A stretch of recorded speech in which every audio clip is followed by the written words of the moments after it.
Il-bdoti tal-Air Malta resqu protest fil-qorti kontra l-Linja Nazzjonali tal-Ajru minħabba l-mod li bih se jkunu qed jitkeċċew kważi l-piloti kollha tal-Air Malta.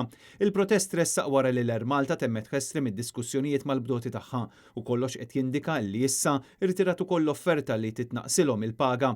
Bekk il-Linja tal-Ajru Nazzjonali kienet deċiża li sa tlieta tkeċċi 80% tal-bdoti. Dan kollu wara li l-Alpa fil-jiem li għaddew informat li l-bdoti li l-management tal-Air Malta rid ikeċċi 108 minnhom mill-aktar fis minflok jażel li jistenna it-30 jum kif inhu rikjest mill-liġi. Fil-protest ġudizzjarju l-Alpa qed iżżomm responsabbli għad-danni lill-Ministru tal-Ekonomija Silvio Xkembri u lit-tmexxija tal-Air Malta.